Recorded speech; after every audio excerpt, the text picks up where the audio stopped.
नमस्कार मित्रांनो, साधी माणसे या मालिकेच्या आजच्या मजेशीर भागामध्ये सत्याने पुन्हा देविकाच्या व्रताला सुरुवात करताच देविकाची मात्र चांगलीच वाट लागलेली आपल्याला बघायला मिळणार आहे. तर इथे आता रवी रागाच्या भरातच ढवळीकरच्या घरातनं बाहेर आलेला असतो. तेव्हा त्याच्या पाठोपाठ सत्या येतो आणि म्हणतो, रव्या थांब, अरे अशी चिडचिड करू नको, रव्या कुठे चाललाय तू, थांब माझं ऐक बरं. आता रवी थांबतो.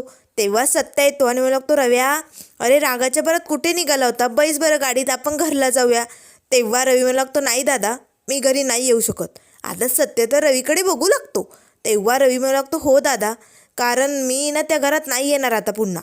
तेव्हा सत्य म्हणू लागतो, रव्या अरे काय बोलायलाय तू, हे बघ बाप तुझी डोळे दरवाजाकडे लावून वाट बघतोय आणि तू घरी यायला नाही म्हणतोय, असं कसं करू शकतोय. अरे बापासाठी चल रे, त्याची काळजी वाटत नाही का तुला, बोल ना रव्या. तेव्हा लगेच रवी म्हणू लागतो, हे बघ दादा, मला बाबांची खूप काळजी वाटते, पण मी सध्या तरी त्या घरात नाही येऊ शकत दादा, मला माफ कर. तेव्हा सत्य म्हणू लागतो, हे बघ तू जर पुन्हा त्या घरात नाही आला ना रवी, तर हा ढवळीकर पुन्हा तुला त्याच्या घरात घेऊन येईल आणि मग मला तुला इकडनं बाहेर काढणं कठीण जाईल रे. आपल्या बापाचा विचार कर रवी. तेव्हा रवी म्हणू लागतो, नाही सत्य दादा, मी या घरातनं बाहेर का पडलोय तू बघितलं नाही का, त्या रियाच्या बाबांनी तुझा आणि आपल्या बाबांचा अपमान केलाय आणि म्हणून मी रियाचं घर सोडलंय. मी पुन्हा आता या घरात येणार नाही. तेव्हा सत्य म्हणू लागतो, रव्या अरे पण तू कुठे राहणार आहेस सांग ना. तेव्हा रवी म्हणू लागतो, सत्य दादा कुठे राहायचं काय करायचं हे मला माझं सगळं कळतं, तू नको टेन्शन घेऊ. आणि हो, तूच सांग सत्य दादा, माझी बायको या घरात आहे आणि मी कसं आपल्या घरी येऊ. अरे आयुष्यभर तिची साथ देईल, तिला सपोर्ट करेल असं वचन दिलंय मी तिला लग्नात, मग ते वचन मी असं कसं तोडू. जोपर्यंत रिया आपल्या घरी येत नाही तोपर्यंत मीही त्या घरात पाऊल ठेवणार नाही. तेव्हा सत्या म्हणू लागतो, रव्या तू काळजी करू नको, जसं तू आलाय ना या घराबाहेर तसंच आपण तुझ्या बायकोला रियाला पण आणू की आपल्या घरला, तू टेन्शन घेऊ नको, फक्त तू घरी चल. तेव्हा रवी म्हणू लागतो, नाही दादा, जोवर माझी बायको त्या घरात येत नाही तोवर मी पण येणार नाही. त्यावर सत्या विचारू लागतो, मग तू कुठे राहणार आहेस, काही ठरवलंय का. तेव्हा लगेच रवी म्हणू लागतो, हो, मी माझ्या हॉटेलचं जे स्टाफ क्वार्टर आहे ना तिकडे राहणार आहे, तू टेन्शन घेऊ नको, मी अगदी व्यवस्थित राहील. असे म्हणत आता सत्या दादापासनं रवी तिकडनं निघून जातो. त्याच वेळेस सत्य म्हणू लागतो, रव्या आत्ता तरी तू घरला नाही आला ना, जाऊ दे, पण लवकरात लवकर तुझ्या बायकोला रियाला मी या ढवळीकरच्या घराबाहेर काढतो आणि मग तुम्हा दोघांना थाटामाटात घरी घेऊन जातो. कारण माझ्या बापाला त्याच्या 3 पोरांबरोबर राहायचे, 3 सुना आणि 3 पोरं, यांच्याबरोबर गुण्या गोविंदाने माझा बाप आनंदात राहिलाच पाहिजे आणि त्यासाठी हा सत्या रियाला इकडनं बाहेर काढणार, असं आता सत्याने ठरवलेलं असतं. तर इकडे घरी मीरा हॉलमध्ये साफसफाई करत असते, झाडलोट चालू असते. त्याच वेळेस आता सोप्याच्या खुर्चीखाली व्रताचा कागद पडलेला असतो. आता झाडूने तो बाहेर येतो.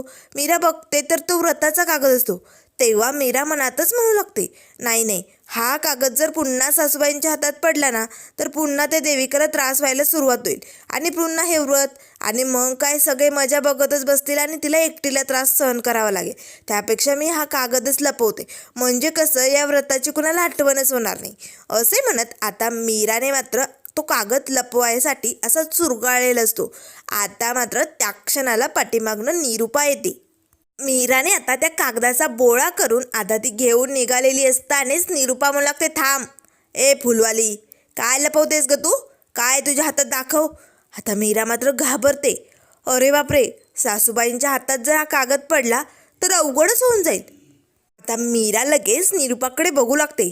तेव्हा निरुपा म्हणू लागते, बोल पटकन, दाखव काय आहे तुझ्या हातात. मीरा आता एक हात पाठीमागे असा बोळा धरून ठेवते आणि दुसरा हात समोर करते. हे बघा सासूबाई, कुठे काहीच नाही. तेवढ्यातनं आपला सत्यदादा दरवाज्यात आलेला असतो. आता सत्यदादा मात्र धूमकेतूकडे बघू लागतो. त्याच वेळेस आता निरुपा म्हणू लागते, दुसरा हात दाखव. मीरा पटकन आता दुसऱ्या हातात तो बोळा घेते कागदाचा आणि हात समोर करते. तेवढ्यात आता देविका आलेली असते. आता इथे देविका जरा जास्तच चोंबडे करायला पुढे येते, कारण चोंबडेपणा करायची सवयच आहे ना या देविकाला. तेव्हा लगेच आता तिने पाठीमागे मीरा कागद लपवते हे बघितलेलं असतं. त्याच वेळेस निरुपा म्हणू लागते, दाखव, अजून वेळा दाखव एकदा हात. तेव्हा लगेच देविका म्हणू लागते, आई, अहो ही मीरा तुम्हाला फसवते, हिच्या हातात काहीतरी आहे बरं का. तेव्हा मीरा म्हणू लागते, देविका अगं कुठे काहीच नाही आहे माझ्या हातात, सांगितलं ना. तेव्हा देविका म्हणू लागते, बघा बघा कसली नाटकं करते, मी बघितलंय तिच्या हातात काहीतरी आहे आई, आणि तिच्याकडनं ते बाहेर काढायचं आता, कारण ती तुम्हाला फसवते बघा, पाठीमागे काहीतरी लपवते. तेव्हा लगेच आता निरूपा म्हणू लागते, ए फुलवाली, तुम्हाला कुकुला बाळ समजतेस का ग? एक हात पुढं करायचा, मागे काहीतरी लपवायचं, एक हात पुढे करायचा, दोन्ही हात पुढे करचाल पटकन. आता मात्र लगेच देविका म्हणू लागते, कर कर, शहाणपणा करू नको आई, सांगतायत ना, दाखव काय तुझ्या हातात. तेव्हा मीरा म्हणू लागते, नाही सासूबाई तसं काही नाही आहे. तेव्हा निरूपा म्हणू लागते, सांगितलं ना, हात पुढे करायचे म्हणजे करायचे. आता मीराने मात्र ठीक आहे, देविकाला लाईच आता माझी नाटकं वाटायला लागले ना, मग कळू दे, हिलाही व्रत काय असतं ना कळू देच, असे म्हणत मीरा आता तो कागद निरूपाच्या हातात देते. तेव्हा निरूपा बघते तर अरे बापरे, हा तर व्रताचा कागद आहे. बघ बघ देविका, अगं तुझं व्रत मोडावं म्हणून ही मीरा हा कागद नष्ट करायला लागली होती. हा कागद जर हलवला असता, फाटला असता तर व्रताचं काय झालं असतं? अरे बापरे देविका, अगं तुझं व्रत मोडलं असतं आणि तुझ्या बाबांना काही झालं असतं तर? अगं तुझे बाबा ठीक होऊ नये म्हणून हे समज करत होती ना, काय गे फुलवाली बोल ना. तेव्हा मीरा म्हणू लागते, नाही सासूबाई, आणि मला कुठे माहिती होतं की हा व्रताचा कागद आहे. तेव्हा निरूपा म्हणू लागते, गप्पाबाईस, खोटं बोलू नको, तुला माहिती असेल हा व्रताचा कागद होता, पण मुद्दामून त्याला नष्ट करायला निघाली, कारण तुला देविकाचं व्रत पूर्ण व्हावं असं वाटत नाही ना, तिचे बाबा इकडे यावं असं वाटत नसेल ना, म्हणून हे समज करायली ना. त्याच वेळेस आता देविका मनाशीच म्हणू लागते, अरे बापरे, हे मी काय करून बसले, किती मूर्ख आहे मी, आता नी माझीच आता जिरवून घेणार आहे मी, काय करू मी आता. त्याच वेळेस सत्य येतो. तेव्हा लगेच आता मीरा म्हणू लागते, अहो बघा ना सासूबाई काय बोलायलंय, मी असं काय बी केलं नाही, मी का व्रत मोडेन असं करेन. तेव्हा सत्या म्हणू लागतो, धूमकेतू, निरूपा जे काही बोलायली ते अगदी बरोबर आहे, तिचं बरोबर आहे. हा कागद जर फाटला असता, तुटला असता तर व्रत पहिल्यापासून सुरुवात करावं लागलं असतं. या व्रताचं काम साधं सोपं नाही आहे. आता देविकाला धक्काच बसतो. तेव्हा लगेच निरूपा म्हणू लागते, हो. त्याच वेळेस सत्य म्हणू लागतो, निरूपा आता हे व्रत सुरू करावं लागेल बरं का. तेव्हा निरूपा म्हणू लागते, हो, अजिबात उशीर करायला नको, आता व्रत सुरू व्हायलाच पाहिजे. त्याच वेळेस सत्य म्हणू लागतो, पण निरूपा, अगं तू व्रताला सुरुवात करशील, पण तुझ्या या लाडक्या बबडीने व्रत चालू असताना पावभाजी पार्सल खाल्लंय, आणि बाहेरची पावभाजी व्रतात चालत नाही हे तिला माहिती असूनही तिने ती खाल्लंय, म्हणजे व्रत मोडल्यासारखंच आहे ना. तेव्हा मात्र आता निरूपाला राग येतो. त्यावर निरूपा लगेच मोठाले डोळे करून देविकाला म्हणू लागते, देविका, तुला अक्कल नव्हती? अगं तुझं व्रत चालू होतं ना, तरीही तू कशी पावभाजी खाल्ली, बिनडोक नाही तर, तुला कळत नाही का? आता मात्र देविकाची ततममा झालेली असते, काय बोलावं काही सुचत नाही. सत्या मात्र धूमकेतूला असा डोळा मारतो आणि खुणवतो. आता बघ या देविकाची कशी जिरते ते. मीरा मात्र रागाने सत्याकडे बघत असते. कितीही काही झालं तरी आपल्या मीराला सारखी इतरांची बाजू घ्यायचं जमतं. तेव्हा लगेच आता निरूपा म्हणू लागते, अगं कसं कळत नाही तुला, तुझ्या बाबांसाठी करते ना तू हे सगळं, तुझ्या बाबांचा जीव महत्त्वाचा नाही आहे का तुझ्यासाठी. त्याच वेळेस आता लगेच पंकज रूममधनं बाहेर येतो आणि म्हणतो, मम्मा बेबी काय झालंय, अगं बेबी बोल ना. तेव्हा लगेच निरूपा म्हणू लागते, बेबीचा बाब्या, गप्पाबाईस तू, तिला एक अक्कल नाही, आणि तुझी अक्कल कुठे घास खायला गेली होती का, कशाला पावभाजीचं पार्सल मागवलं होतं रे. पुन्हा हे व्रत संपेपर्यंत असं काय बी मागवायचं नाही, पंकज सांगून ठेवते. तेव्हा लगेच देविका म्हणू लागते, पण आई आता या व्रताची काय गरज आहे. तेव्हा निरूपा म्हणू लागते, ए बाई, अगं तुझ्या बाबांचा जीव महत्त्वाचा नाही आहे का, तुझे बाबा ठीक व्हावेत असं वाटत नाही का. तेव्हा सत्य म्हणू लागतो, हो, एकदा का हे व्रत संपूर्ण झालं ना, तुझे बाबा बरे होतील आणि निरूपाला हवं तसं ते इकडे येतील, त्यामुळे हे व्रत करावंच लागेल. पण आता व्रत मोडलंय, आता खूप वाईट आणि भयंकर काहीतरी घडणार आहे. तेव्हा लगेच पंकज लागते, ए सत्या गप्पाबाईस, काय वाईट घडणार आहे रे, असलं काय बी घडणार नाही. तेव्हा सत्या म्हणू लागते, ए फुसक्या पंकज, तुला यातलं काय बी ठाऊक नाही, माझ्या मित्राच्या बायकोने हे व्रत केलं होतं आणि तिने मध्येच हे व्रत तोडलं, आणि मग काय, अरे बापरे, इतकं काय वाईट झालं. तेव्हा निरूपा म्हणू लागते, काय झालं. त्याच वेळेस सत्य म्हणू लागतो, तिचा नवरा वेडा झाला, हे असा पळायला लागला. आता मात्र सत्य असं केस विचकटतो आणि पळतोच पंकजच्या अंगावर येतो. तेव्हा पंकज आणि निरूपा घाबरतात, अरे बापरे, म्हणजे तू वेडा झाला? तेव्हा सत्या म्हणू लागतो, हो, फक्त वेडाच नाही, असा रस्त्याने चालताना कुणाला काय बी म्हणायचा. आता सत्या निरुपाकडे बोट करते, तुला काय अक्कल आहे? तू काय बोलतेस? तुला कळत नाही? तेव्हा निरुपा म्हणू लागते, काय चालू आहे तुझं? तेव्हा सत्या म्हणू लागतो, असंच असंच रस्त्याने बोलायचा आणि त्यानंतर तो येणाऱ्या जाणाऱ्यांची अशी मान पकडायचा.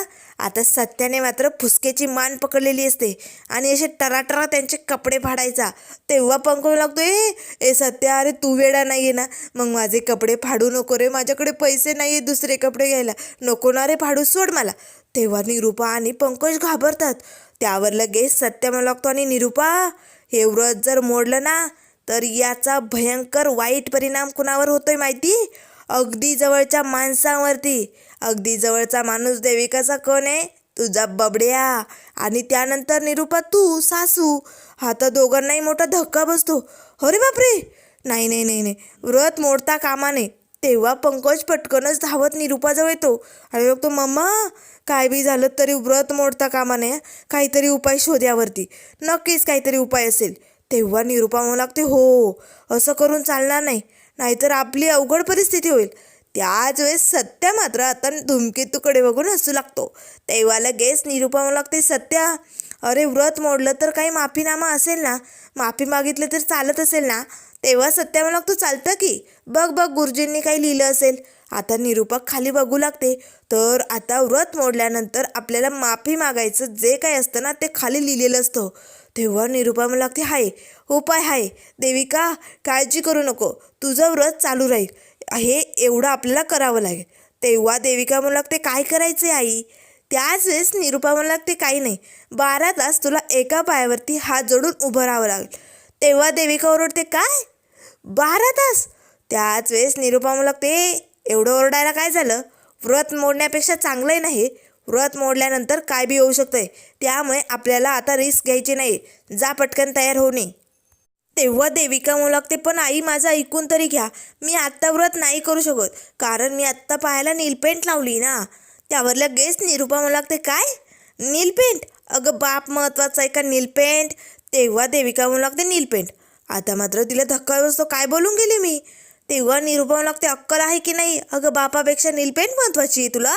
तेव्हा लगेच देविका म्हणू लागते, नाही म्हणजे बाप, ते बाबा बाबा महत्त्वाचे. त्यावर सत्य म्हणू लागतं, हो ना, मग जा पटकन तयार होऊ नये. एकदा का तुझं हे व्रत झालं की तुझे बाबा बरे होतील आणि निरुपाला भेटायला इकडे येतील, हो की नाही? जा पटकन आवर. तेव्हा निरुपा म्हणू लागते, देविका जा पटकन तयार होऊ नये, मलाही व्रताची तयारी करावी लागेल. तेव्हा लगेच आता देविका पंकजकडे बघू लागते. आता ती पंकजला खुणावत असते, तू चल ना रूममध्ये, कारण हे व्रत थांबवण्यासाठी काहीतरी करता येईल असं तिला वाटू लागतं. त्याच वेळेस आता आपल्या बेबीच्या मागे हा बाबू निघालेला असतानाच लगेच निरुपा म्हणू लागते, बाबड्या, तू कुठे तोंडवर करून सुरला? थांब तू इकडे, अजिबात रूममध्ये जायचं नाही. एक तर तू पावभाजी आणली ना, त्याच्यामुळे हे सगळं झालंय. हे बघ, व्रत मोडलेलं मला चालणार नाही, आणखीन रूममध्ये जाऊन काही घोटाळे करशील, इकडेच थांबायचं बाहेर. तेव्हा लगेच आता देविका म्हणू लागते, पण आई. त्याच वेळेस निरुपा म्हणू लागते, तुला निघायला लावलं ना मी, निघ, लवकरात लवकर तयार होणे, जा पटकन. तेव्हा पंकज लागतो, हो बेबी, जा तू, मी ती पिवळी रंगाची साडी नाही दिलेली की तुला गिफ्ट म्हणून, ती नेसून ये, तुला छान दिसेल, जा जा. आता देविका मात्र तणफण करत हातपाय आपटत रूममध्ये निघालेली असते. सत्याला मात्र असं कसं हसू येत असतं, तो धूमकेतूकडे बघून हसू लागतो. तर आता इकडे सत्या रूममध्ये निघालेला असतो. आता धावतच मीरा त्या पाठोपाठ रूममध्ये येते. काय चालू आहे तुमचं? बाहेर काय चालू होतं हे सगळं? अहो का तिला त्रास देताय तुम्ही?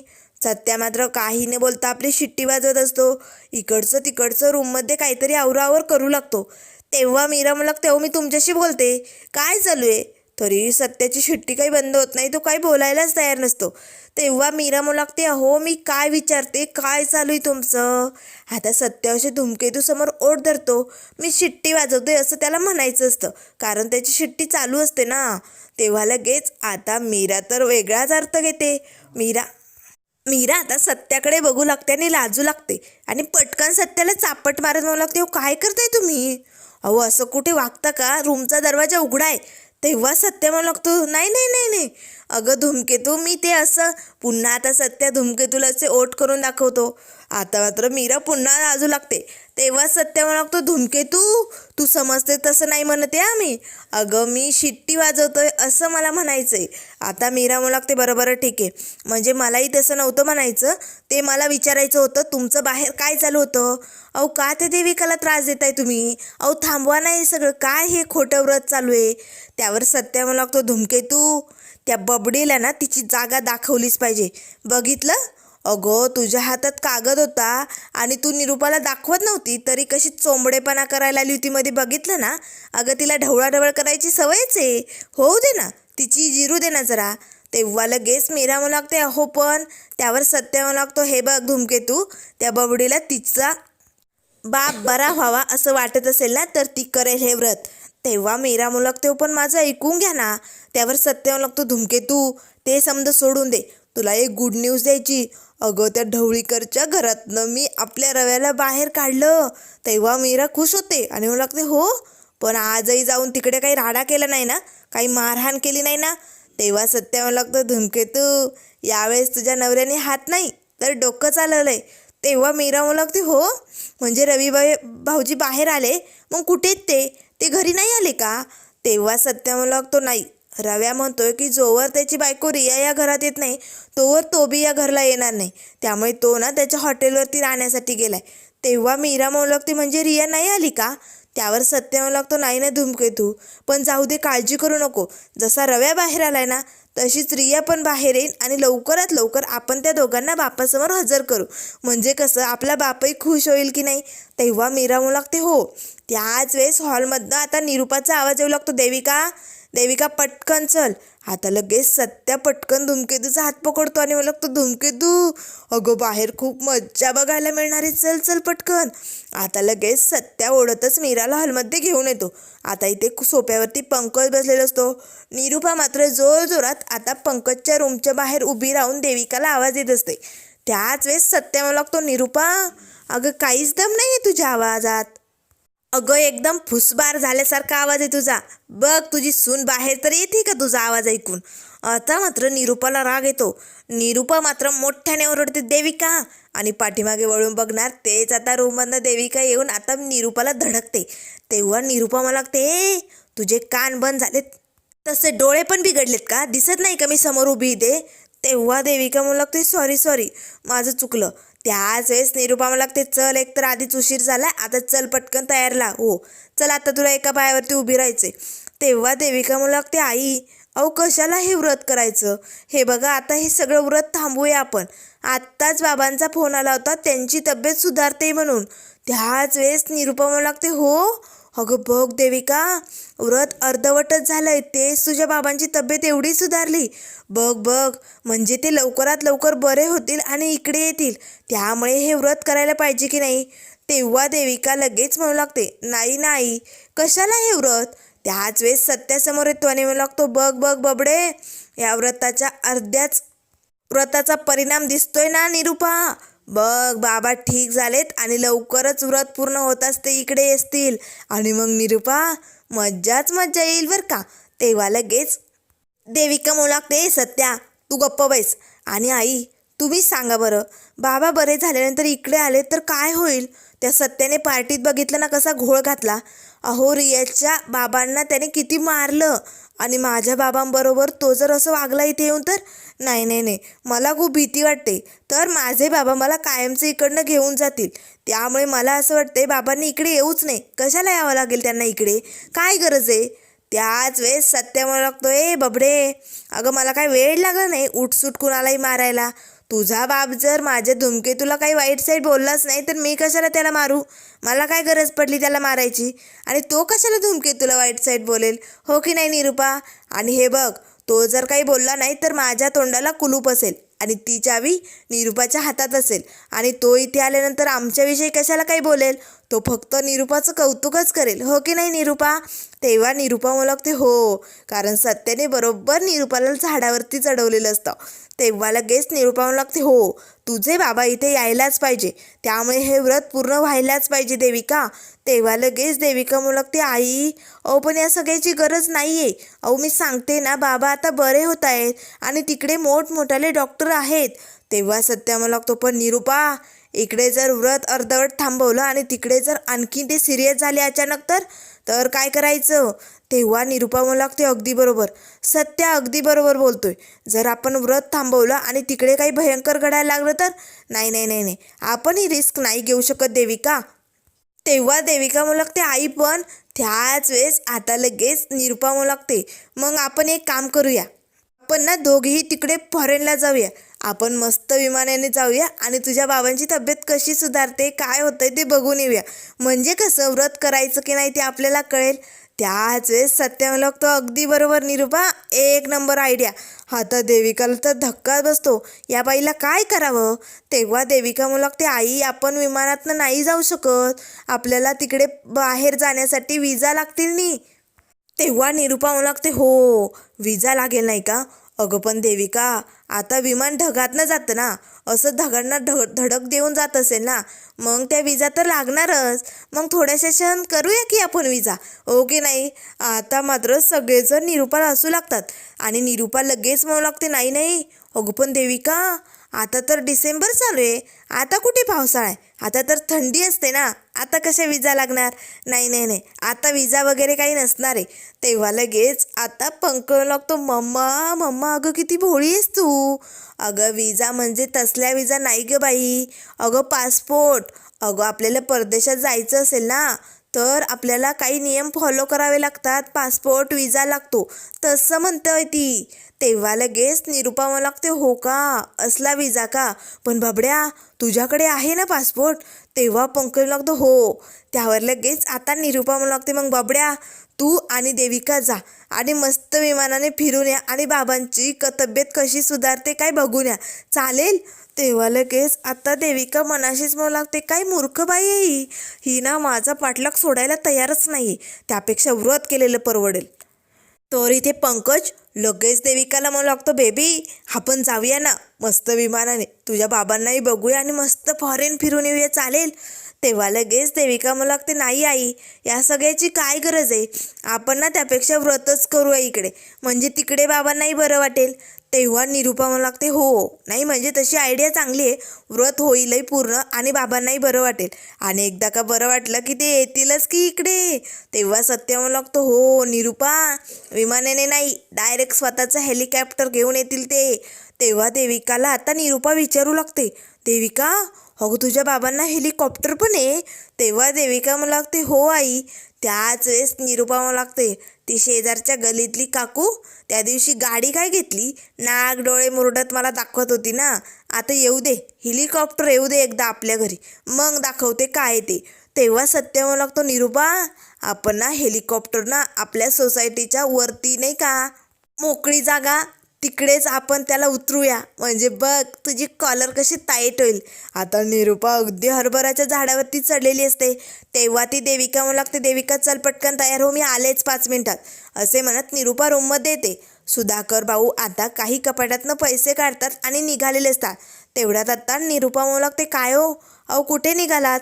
तेव्हा सुधाकर भाऊ लागतात, निरूपा माझं सोड, अगं तुझं काय चालू आहे, कसला आरडाओरडा आहे. तेव्हा निरूपा म्हणू लागते, काही नाही व्रत चालू आहे, व्रत सुरू झालंय. त्यावर सुधाकर भाऊ लागतो, अगं हे सगळं करायची काय गरज आहे. तेव्हा निरूपा म्हणू लागते, गरज आहे, तुम्ही मध्ये पडू नका बरं, अहो तिच्या बाबांची तब्येत महत्त्वाची आहे. तेव्हा सुधाकर भाऊ लागतात, बाबांची तब्येत नाही, बाबा कधी बरे होतील आणि कधी इकडे येतील आणि किती किती गिफ्ट आणतील याची काळजी आहे ना तुला, म्हणून हे समज करायली ना, मी ओळखतोय निरूपा तुला चांगलंच. तेव्हा निरूपा म्हणू लागते, गप्प बसावं, एकतर एक वेळाही आपल्याकडे यायला तयार नाही, ते आपल्याशी बोलायचे बंद झालेत, मग दुसरे तरी यायला नको का, म्हणून हे समज करते मी. त्याच वेळेस आता निरूपा म्हणू लागते, पण तुम्ही कुठे चालात. तेव्हा सुधाकर भाऊ म्हणू लागतात, चालू मी औषध घ्यायला. तेव्हा निरूपा म्हणू लागते, कुठलं औषध, म्हणजे काय म्हणायचं आहे तुम्हाला.